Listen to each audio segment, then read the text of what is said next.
First, we are going to discuss about the introduction of Golang. So, what is the agenda of the video? First, we will talk about introduction to the Golang, and then we will move on features of Golang, and after that, we will talk about the market trend and salary of Go programming language. तो सबसे पहले बात करते हैं कि Go programming language actually market में क्यों आया, उसके पीछे रीजन क्या था, उसके पीछे की स्टोरी क्या थी. तो बेसिकली बात करते हैं introduction. So Go language developed by the group of 3 engineers at Google in 2009. तो 2009 में इन 3 इंजीनियर्स ने Go प्रोग्रामिंग लैंग्वेज को डेवलप किया है, जिनका नाम है Rob Pike, Ken Thompson and Robert Griesemer. तो इन तीनों ने मिलकर के डेवलप किया था Golang को. But the question is why Golang? क्योंकि ऑलरेडी मार्केट में इतनी सारी प्रोग्रामिंग लैंग्वेज अवेलेबल है और उनके बीच में ऑलरेडी इतना कंपटीशन चल रहा है, तो फिर Go प्रोग्रामिंग लैंग्वेज में ऐसी क्या स्पेशल बात है? सो गाइज, जैसा कि आपको पता होगा कि सिस्टम लेवल पे जब भी कोई सिस्टम डिजाइन करना होता है या फिर कॉम्पिटिटिव प्रोग्रामिंग में 2 प्रोग्रामिंग लैंग्वेज C और C++, इन दोनों का काफ़ी ज़्यादा नाम हमेशा से आगे रहा है. कोई भी सिस्टम लेवल के सॉफ्टवेयर लिखने होते हैं, ठीक है, वहाँ पे C और C++ का यूज़ किया जाता है.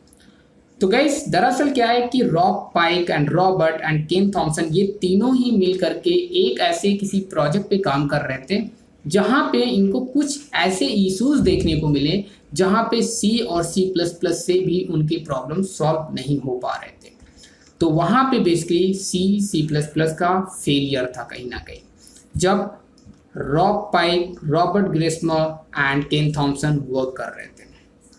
अब वो फेलियर क्या था गाइस? फेलियर बहुत सारे के उनको देखने को मिले, बट जो मेजर इशू थे वो थे कि मेमोरी मैनेजमेंट का इशू था. C++ और C में मेमोरी मैनेजमेंट का बहुत बड़ा इशू हो रहा था, और दूसरा था सिक्योरिटी का, एंड तीसरा था स्लो कंपाइलेशन. ये 3 मेजर प्रॉब्लम उनको देखने को मिली. तो इन्होंने काफ़ी सोच विचार के डिसाइड किया कि यार एक खुद की प्रोग्रामिंग लैंग्वेज डेवलप करने का.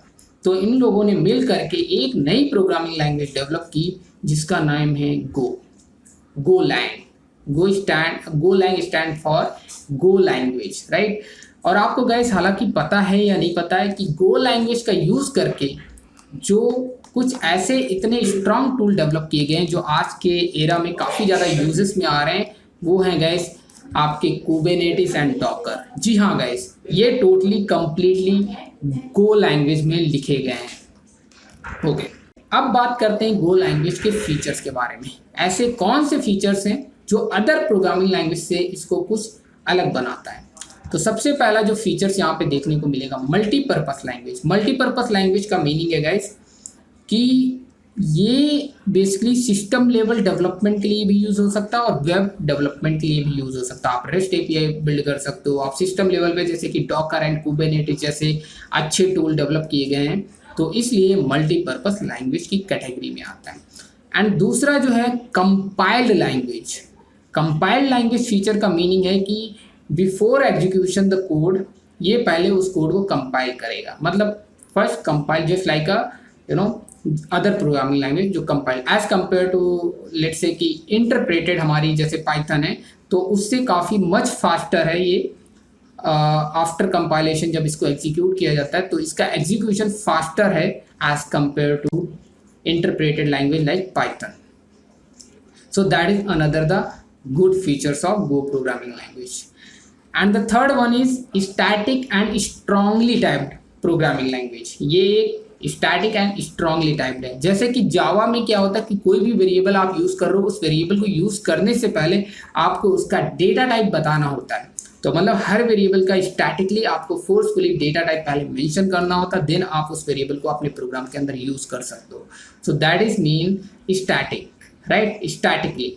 एंड स्ट्रांगली मतलब गाइस कि स्ट्रांगली मीन जैसे कि हम अगर जावा में बात करें कि मान लो कि आपने सॉर्ट के अंदर कोई वैल्यू, सॉर्ट डेटा टाइप में कोई वैल्यू स्टोर की है और उसको इंट डेटा टाइप में अगर उस पर्टिकुलर वैल्यू को, सॉर्ट वेरिएबल की वैल्यू को स्टोर कर रहे हो इंट डेटा टाइप में, तो वहाँ पे कोई दिक्कत नहीं आएगी, वहाँ पे इम्प्लिसिटली कन्वर्जन हो जाता है ऑटोमेटिकली। सॉर्ट की वैल्यू इंट टाइप में, मतलब कि छोटे डेटा टाइप से बड़े डेटा टाइप में वैल्यू चली जाती है। लेकिन गो प्रोग्रामिंग लैंग्वेज में ऐसा नहीं होता। यहाँ पे क्या होता है कि छोटे हो या बड़े हो, बड़े से छोटे में नहीं जाएगा, छोटे से बड़े में नहीं जाएगा, सब कुछ आपको एक्सप्लिसिटली करना पड़ेगा। सो स्ट्रांगली टाइप्ड है, मतलब कि यहाँ पे नो इम्प्लिसिटली कन्वर्जन है, ठीक है। तो यहाँ पे आप नहीं कर सकते हो, आपको बताना पड़ेगा कंपाइल टाइम पे, अदरवाइज आपको एरर देखने को मिलेगी, जो कि अभी आगे की वीडियो में हम लोग ये चीज़ देखेंगे। And the fourth one is faster compilation. या ये फास्ट है, कंपाइलेशन की टाइम पे ये काफ़ी जल्दी कंपाइल करके हमारा कोड प्रिपेयर कर देता है। तो ये बेसिक फीचर्स हैं। लेकिन इसके अलावा कुछ अदर स्पेशल फीचर्स हैं गो प्रोग्रामिंग लैंग्वेज के, वो ये हैं सिंपल एंड रीडेबल, मतलब लेस वर्बस कोड है। मतलब कि जस्ट लाइक पाइथन में आपने देखा होगा काफ़ी सिंपल वे में आप कोडिंग करते हो, वहाँ पे ज़्यादा लेंदी नहीं, just like Java like system dot out println, एक मैसेज को प्रिंट कराने के लिए इतना लेंदी सा नेम लिखना पड़ता है। वैसे यहाँ पे भी आपको जस्ट लाइक पाइथन, यहाँ पे भी आपको लेस वर्बस कोड देखने को मिलेगा और सिंप्लिसिटी और रीडेबिलिटी काफ़ी अच्छी मिल जाती है। And the second one is object oriented like, मतलब गाइस ये completely object oriented programming language को तो सपोर्ट नहीं करता, बट हाँ through the method, interface and pointers and some other things also available, structure I mean, तो उनकी मदद से आप कहीं ना कहीं like a kind of object oriented वाला फील वहाँ पे अचीव कर पा रहे होते हो। तो टोटली मैं नहीं कहूँगा क्योंकि यहाँ पे क्लास का कोई भी कॉन्सेप्ट नहीं है, ठीक है, लेकिन वो चीज़ें हम कर पा रहे होते because of the method, because of the interface जो कि अवेलेबल है यहाँ पे हमारे गो लैंग्वेज के अंदर। एंड उसके बाद है पॉइंटर्स। या गाइस जैसे कि आपने सी या सी प्लस प्लस के बैकग्राउंड से होंगे तो आपको पता होगा पॉइंटर्स के बारे में, लेकिन वहाँ पे काफ़ी ज़्यादा कॉम्प्लिकेटेड पॉइंटर्स है। यहाँ पे उतना कॉम्प्लिकेटेड नहीं, यहाँ पे थोड़ा सा इजी मैनर में चीज़ें रखी गई। और ऑटो मेमोरी जो होता है कि मान लो कि आपका जो ऑटो गार्बेज कलेक्शन है, जो मेमोरी को क्लीन करने का, वो आपको एज ए डेवलपर चिंता नहीं करना है। जैसे कि सी में आपको वो चीज़ करनी पड़ती थी, मेमोरी क्लीन अप करना पड़ता था, यहाँ पे वो ऑटोमेटिकली गो खुद ही हैंडल कर रहा होता है। तो this is the beauty of pointers here. तो यहाँ पे ये चीज़ एक अनदर फीचर्स आपको देखने को मिलेगा। And the last one is open source community. या गो प्रोग्रामिंग लैंग्वेज काफ़ी ज़्यादा अभी हाई पे धीरे धीरे ग्रो कर रही है, क्योंकि ये ओपन सोर्स, ये एक कम्युनिटी है जहाँ पे बहुत लोग मिलकर के डे बाय डे इसमें चीज़ें पैकेजेस ऐड ऑन करते जा रहे हैं। तो धीरे धीरे ये ग्रो कर रही है और काफ़ी तेज़ी से ग्रो कर रही है।